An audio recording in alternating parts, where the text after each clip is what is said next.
News in 2022 that Finland was joining NATO got a lot of people excited.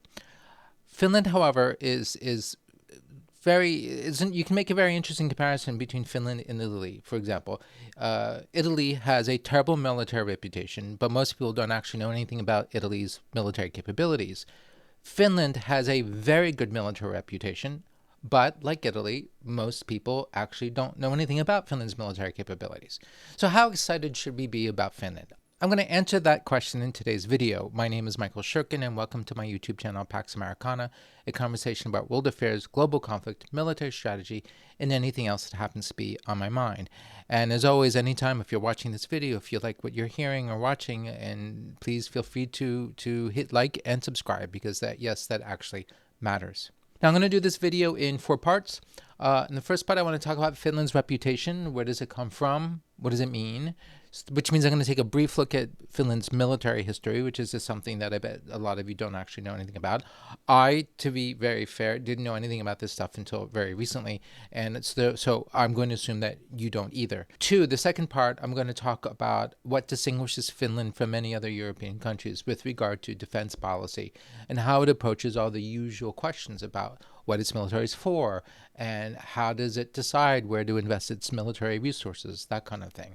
In the third part, I'm going to talk about sort of more specifics. I'm going to get into some of the technicalities about the size of the Finnish military, what they have, what they don't have, how much stuff do they have. I'm going to get into some numbers, and yes, I'm probably going to mention Leopard tanks because it always seems to come up in these videos. And then the fourth part, I'm going to try to wrap it all up in some sort of conclusion. So let's get to it. Part 1. Finland has a reputation for being a badass militarily, and it has everything to do with the only 2 wars that anybody knows anything about, really the only 2 wars that modern Finland has, independent Finland has been involved in, which is the Winter War of 1939 to 1940, and then the Continuation War, which went from 1941 to 1944. Both wars were against the Soviet Union. Finland, you should know, was a Russian satellite before the Russian Revolution. It became independent as a result of the revolution. So Finland's really all about Russia, the independence from Russia, preserving that independence from Russia. But those are the 2 wars, and those are the wars that are the basis of Finland's reputation for being, as I put it, a military badass. Now, the truth of the matter is that Finland actually lost both of those wars. This really isn't surprising given the relative size of Finland versus the Soviet Union. I mean, there are only a few million Finns in the world, whereas the Soviet Union, they got a lot of that, a lot of people, a lot of everything. But what matters, and to most people who know anything about Finland's military history and the reason for their military reputation, is that the Finns fought like lions, perhaps maybe I should say polar bears, and they badly mauled the Soviets, who achieved far less than they had hoped to achieve. In the Winter War, for example, the Soviets invaded and ended up grabbing about 9% of Finland's territory. But the key thing is that when Finland sued for peace, the Soviets actually accepted, even though by objective standards they were winning the war. Yeah, they were winning, but they were being bled heavily by the Finns. So the Soviets were like, okay, yeah, let's do a breather here. Let's take a ceasefire. Then with for the Continuation War, this time it was Finland that invaded the Soviet Union. They got all the way as far as Leningrad. They were part of the siege of Leningrad. And eventually, as the tide turned, as the Soviets got stronger and stronger, they were able to push back the Finns and recapture all of the stuff that they had lost to the Finns, and also basically managed to force the Finns to accept the loss of the land that they had lost in the previous Winter War. But once again, while the Soviet Union won or was winning, the Finns managed to bleed them heavily, such that the Soviets were willing to call it a halt to end the war, even though Stalin could have probably kept going and destroyed Finland even, but he didn't think it was worth it. It was too costly, and it wasn't worth it. It didn't add up to him, which means that again, it's like the Finns won. But saying that the Finns won also, it does make me think of, like in school, we were taught that the U.S. won the War of 1812 against Britain. I mean, did it? Well, yeah, actually, what we won, our victory simply consisted of the fact that we survived. Like, we survived a brush against with the world's greatest superpower at the time. Same thing for the Finns. It's not so much that their objective was ultimately survival, and they accomplished that. And from that point of view, They succeeded. Now, in the Winter War, part of Finland's recipe for success was its use of defense in depth and its use of terrain, and of course the cold. The Finns, especially in the Winter War, made really good use of fortifications, minefields, the many lakes that one finds in parts of Finland, especially the Karelian Isthmus, which was the focus of a lot of the combat. Finns in the Karelian Isthmus, right before the Winter War, they developed what they called the Mannerheim Line. It was a defensive network that was designed not to deter Soviet invasion, but rather just to delay it, to slow it down, to bleed it, and to do it by channeling the Soviets and inflicting into different killing zones and inflicting a heavy attrition. The fortifications consisted of bunkers, obstacles, ditches, and the like. Nothing like the Maginot Line, but the Finns couldn't afford anything like the Maginot Line.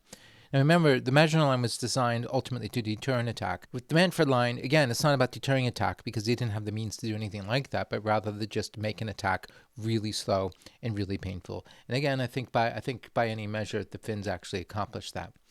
Now, it is true that the Finns were allies of the Nazi Germans, but they managed to avoid any recriminations from that fact from the Western Allies, and everybody basically forgave them for being pals with the Nazis. Recognizing that the Finns had a larger problem on their hands, which is dealing with the Soviet Union. And particularly since Britain and France really were not willing to defend Finland against the Soviets in the 1930s, the Finns very obviously and understandably to everyone watching had no choice but to become partners with the Nazis. Now, I do want to add this just because I find it really interesting that one of the reasons why the Finns were able to escape their liaison, shall we say, with the Nazis with the reputation unsullied was the fact that the Finnish government wanted and had nothing to do with the Holocaust and resisted any German interest in doing anything bad to the very small Jewish community in Finland. The Finnish government protected them. And reportedly, and also the Finns were very well aware of what was going on. It's been documented that Finnish diplomats and defense attachés in the Baltics kept Helsinki informed about what was going on in the Baltics, or in the Baltics, Lithuania, Latvia, Estonia. I mean, it was basically the entire Jewish community was just massacred. Finnish diplomats knew. They reported this duly, and they were really appalled. So they knew, and they didn't want to have anything to do with that. There were at the time Jewish soldiers in the Finnish military. Some of them were actually fighting alongside the Germans, and at some point the Germans noticed this and objected, and apparently they asked the Finnish government to get rid of them. And the Finns, to their infinite credit, told the Germans in no uncertain terms to piss off. And that was the end of that. One last bit about Finns and Nazis. The Finns, until relatively recently, commonly used the swastika as part of their national symbols. They put it on their fighter aircraft, for example. But, and I really want to stress this, however bad this looks at first brush, it means absolutely nothing. It has nothing to do with Nazis. The Finnish Air Force, in fact, apparently adopted the swastika as their symbol that they put on their planes in 1918. That's, again, well before the Nazi Party. And it's a cultural thing having to do with Finnish culture. It has nothing to do with Nazi symbolism. Finally, one last bit about the Continuation War, the Winter War and the Continuation War, because I know so little about these wars, and I bet you know very little about these wars. I do strongly recommend reading a really great Finnish novel about the Continuation War called Unknown Soldiers. I put a link in the description, link to the book in the description, so please do check it out, and I recommend that you buy it. If you bought it using my link below, it's always nice because you get to support the channel a little bit, because I get it like tiny little commissions, like a half a cent, but whatever, it adds up. They also made a movie based on this book that's really good. I don't remember if it's on Netflix or Amazon, but either way, it's not hard to find. By the same title, Unknown Soldiers. So yeah, a Finnish war movie. Check it out. Finally, there's also a good book about Finland and the Holocaust that gets into all the details about what the Finns knew and didn't know, and what the Germans tried to do and didn't try to do, and how the Finnish government responded, etc. I put a link to that below in the description as well. Part 2. Let's bring the discussion to the present. See, Finland, you see, was ostensibly neutral during the Cold War, which I guess just reflects the diplomatic realities of, the aftermath of World War II. But Finland has always had an advantage with respect to defense policy, certainly compared to countries like Britain and France and even Italy, which have broader aspirations, or rather often have a hard time trying to figure out what the priorities need to be, like who is the enemy and what you need to do, and do you want force projection, or is it a global presence, or whatnot. The Finns have never really had this problem. For Finland, it's always been about Russia. Even during the Cold War, even though they're ostensibly neutral, it's Russia. That's their enemy. Not only that, but it's conventional warfare. Never mind this expeditionary warfare stuff, conventional warfare. That's the understanding. And I suspect that for Finns, when they would think about warfare, really ever since the end of World War II, that ultimately what they're thinking about is the Winter War, right? They're just rethinking the Winter War in their minds. I don't know this to be the case, but I have a hunch that's really the model that's playing in their minds. So that's the war that they're going to be fighting. This is really useful because if you have clarity, though, about who your enemy is and what kind of war you're going to be fighting against that enemy, this makes decisions about how you spend your money and how you organize your military really, really easy.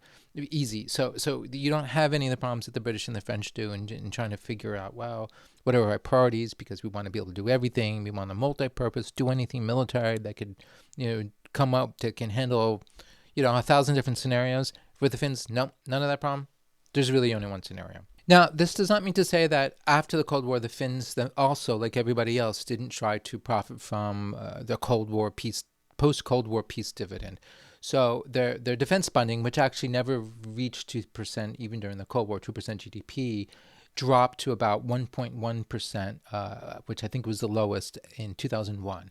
It then began to climb upwards, slowly, but it really wasn't until 2022 when Finland joined NATO that it really started to go up. And now, from what I've read in the 2024 Finnish budget, the defense spending is now at 2.3% of GDP. And I've also read that the Finns intend to keep spending at more or less that same level for the foreseeable future.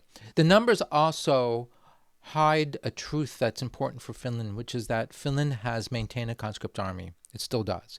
And conscript soldiers are cheaper than professional soldiers, which ultimately means that Finland is getting more for its buck, more bang for its buck by virtue of having conscript army. So when you're comparing defense budgets with other countries that have all volunteer forces, it's not exactly like a one-for-one comparison.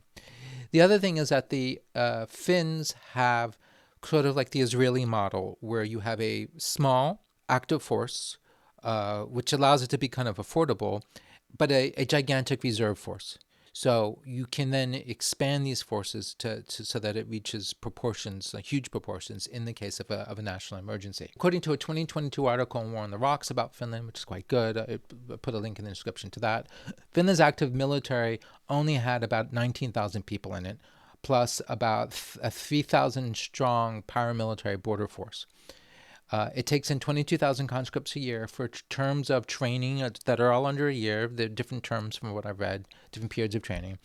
However, and this is the key part, in wartime, Finland, after it calls up its reservists, can field a 280,000 strong field army, and its entire military would weigh in at about 870,000 people. Now, I have seen different numbers than these in all sorts of sources, but all of them have numbers that are more or less the same order of magnitude. Yeah, I'm sure somebody's going to send a comment, no, actually, the number is, 700,000 at 800,000. That's not my point. The point is like many hundreds of thousands, which is a very large military, particularly by European standards. It's large by NATO standards. And let's not forget, Finland only has about 5.6 million people in it. So that's a gigantic military force for a small population. This also makes it very different from other small European countries. Denmark, for example, has a larger population. It's about 6 million, I think. And the Danish military is like 20,000 people total? I mean, the Finns could put it in their pocket. So again, this is a very serious commitment to defense. And because of the conscription and the reservist model, it's something that Finland can do at a relatively small expense. It's much more sustainable. Let's talk about the Finnish military now. Let's get more into sort of the details. Thanks to this clarity that the Finns have with respect to the purpose of their military and the kind of war that they need to build their military to be able to fight, they have a military that I would describe as fit for purpose. They've got stuff that makes sense. They don't have that much stuff that doesn't make sense. Finland has a relatively large main battle tank fleet. It has 200 Leopard 2 tanks. Remember, the United Kingdom and France each has a main battle tank fleet of about 200. So much smaller country, much smaller budget, but the same kind of main battle tank fleet. It also has 100 CV-90 infantry fighting vehicles. I believe these are relatively modern. 613 Patria Passi APCs. I don't know how to pronounce that. 183 Patria 6x6 APCs. along with 396 MTLBs and a variety of other armored vehicles. To be honest, I had to Google this stuff because I didn't know what any of it was. So the CV90s I'd heard of, Leopard 2s, of course, I'd heard of them. The Patria 6x6s are brand new, as are the CV90s.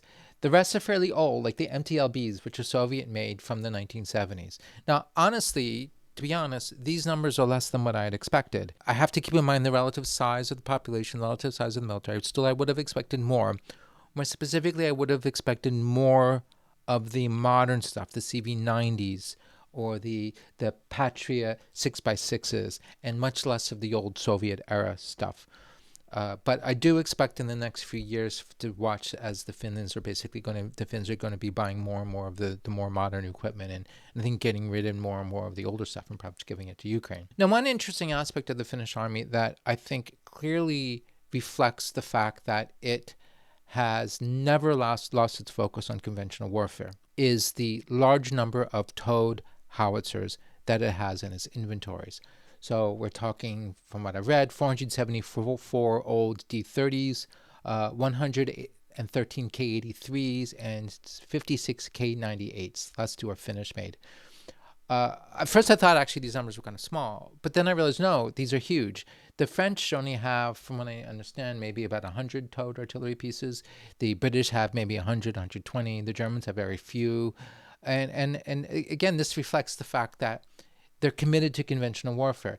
Why? Because everybody else is disinvested from from heavy artillery, and they're rushed to walk away from conventional warfare and to focus on things like expeditionary warfare. And I'm reminded of a story I'd heard from a French general about the howitzers that the French brought with them to Mali in 2013. The Serval Brigade had in its possession 4 Caesar howitzers. 4. I asked a French general, well, why only 4? And I was told, well, because that's as many as they were able to extract from the high commanders of the French army, who weren't convinced at all of the utility of heavy howitzers. And it was pointed out to me that the people who ran the French army, at least then, were light infantry guys who were all like specialists in expeditionary warfare. They had no sense or appreciation of the value of a 155 millimeter howitzer piece. The officers who were demanding their use were mechanized infantry people for whom it was self-evident that you needed howitzers. And they did get the 4. They put them to good use, although from everything I've read, it actually turned out to be a problem only having 4. Why? Well, because Caesars, as good as they are, 4 is just not enough to go around. And one of the things that the French ended up having to do is they had to do operations sequentially rather than simultaneously. Now, French Army doctrine makes very clear that you do simultaneous things, right? Because this helps unsettle and knocks the enemy off their feet. It makes it more difficult for them to respond. Because he only had 4, they had to do things sequentially because he could only provide enough fire support for one operation at a time. Now, speaking of the Caesars, there is clearly a trend away from towed artillery, and it's also clear that, particularly in light of the experience of the Ukraine war, that all things being equal, you'd rather have self-propelled artillery than towed artillery. Mainly because the self-propelled artillery makes it a lot easier to do what's called shoot and scoot. Like you set up shop, you fire a few rounds, and then you get the hell out of there. However, the Ukraine war also has reconfirmed an old truism from warfare that when it comes to artillery, the more the better. It's as simple as that. Yeah, all things being equal, you'd rather have a Caesar than a D-30, but it's best to have a lot of D-30s. And it's cheaper to have a lot of towed howitzers than the self-propelled stuff. I mean, it's radically cheaper. So if you're a country who wants a lot of artillery and maybe you can't afford to buy a lot of self-propelled artillery, then towed artillery remains a valuable option. So it's still valuable. Speaking of self-propelled artillery, the Finns do have it.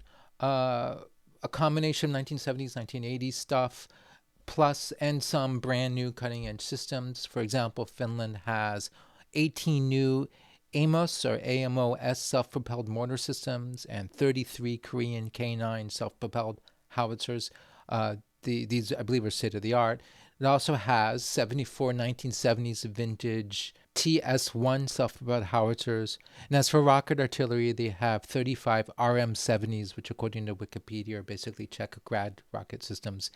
And more interestingly, they have 41 American M270 MLRS, which I believe gives them a larger MLRS fleet than either the British or the French. Finland last year, from what I read, has approached the US to have its MLRS systems updated, so they're going to get I don't know what they have to do to update them, but they're going to get like the most up-to-date variant.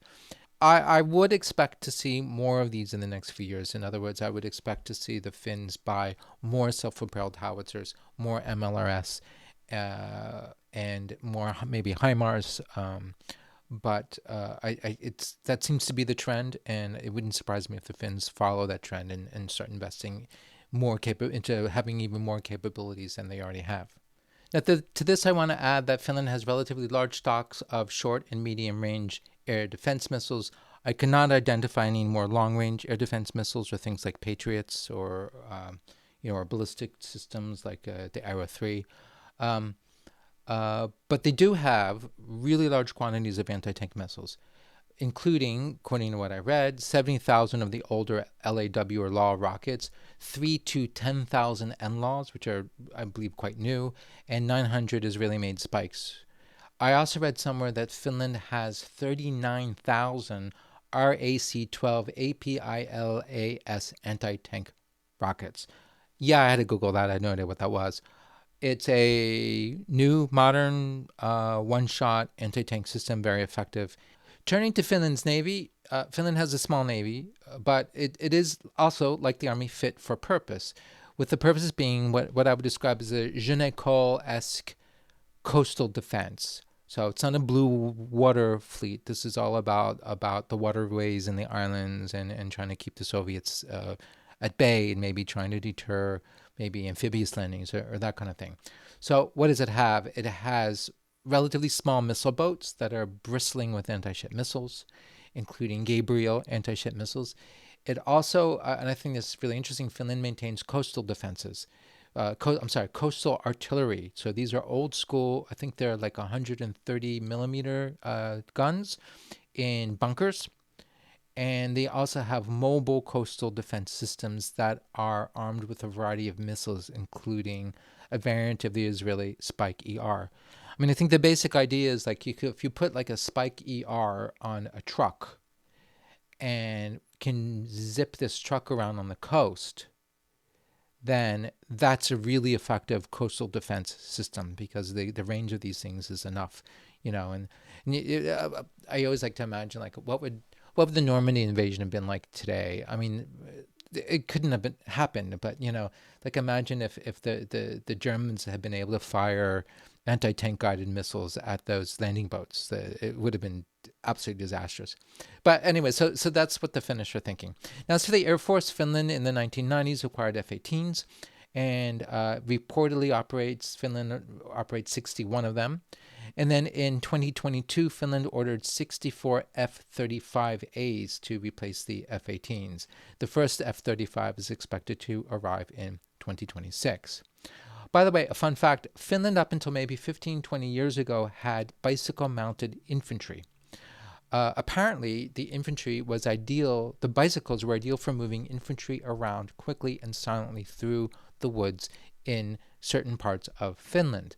And I learned this when I was doing research at the RAND Corporation. I was working on a study on what was called, the Army calls ultralight mobility. And I took an interest as part of that research in the military use of bicycles. I came to the conclusion, forgive the aside, but I came to the conclusion that bicycles actually were very useful and were underappreciated by modern militaries. And I also think that the real reason why militaries don't use bicycles more is, well, A, they look dorky, like soldiers on bikes, and B, they're just not like sexy from a point of view of like tech, like the idea like you want a machine, right? Something that's modern, whereas a bicycle is just, that's not modern at all. So it's hard to sell. And I would imagine just for that cultural reason alone, it'd be hard to get any traction, let's say in the U.S. military or the Pentagon, if you're saying, let's not spend like a gazillion dollars on some mechanized robots. Why don't we just spend like $200 a pop on some bicycles? Like, it should make sense, but it wouldn't happen. It wouldn't make any sense. They would laugh at you. Anyways, the Finnish, I called, as part of the study, I called the Finnish defense attaché in Washington, D.C. to ask about the bicycles. And he said, yeah, they were great, but they got rid of them only because they had changed the concept of operations and decided that they just didn't need that capability, or they didn't need to do that thing in that part of Finland anymore. So that's why they got rid of them. Also, as an aside, so it's an aside to an aside, I asked the Finnish military attaché why the Finnish army did not have dog teams as part of its mobility. And his answer was that dog teams make too much noise in the woods, particularly when it's cold in the winter. Who knew? So part 4, putting it all together. What I see in the Finnish military is ultimately evidence of how easy it is to build a military when you have clarity of purpose. You know why you need a military and what kind of military you need. You don't need a multi-purpose, do everything military like what the British and the French and even the Italians are trying to build. They therefore have a force that gets them more bang for the buck. They can make decisions more clearly, more effectively, and the whole thing can just be a lot more efficient. And as a result, they have a military that is largely fit for purpose. They want to be able to make life miserable for attacking Russians. And I suspect that they can do that. I'm going to go so far as to suggest that with the Finns on side now and the Poles basically like racing to build what's soon going to be the largest land army in NATO, not including the Turks, then countries farther to the west, like the Danes or the Brits or the French, maybe need to be thinking more about how to help and sustain the Finns and the Poles in the fight, rather than to imagine themselves trying to add their own mass to the battlefront. Because it's not as if they have mass anyways. The Finns have mass, the Poles have mass. That might be enough, and that provided that they can be helped by the allies. So maybe allied or NATO gaming needs to, or planning needs to be not like, okay, how do we get our heavy brigades to Eastern Europe so that we can fight this fight, but rather, how do we help the Finnish and the Polish heavy brigades stay in the fight and not be worn down? Like, how do we keep them in the fight? And what are all the different ways that we can support them? Just a thought. If you like this video, please like and subscribe, and thank you very much. If you look in the description, you can check me out at my Substack, also LinkedIn and Twitter, and my own website, michaelshirkin.com. And keep waiting. I post almost every week, and I've got a lot of stuff in the pipeline. Thank you very much.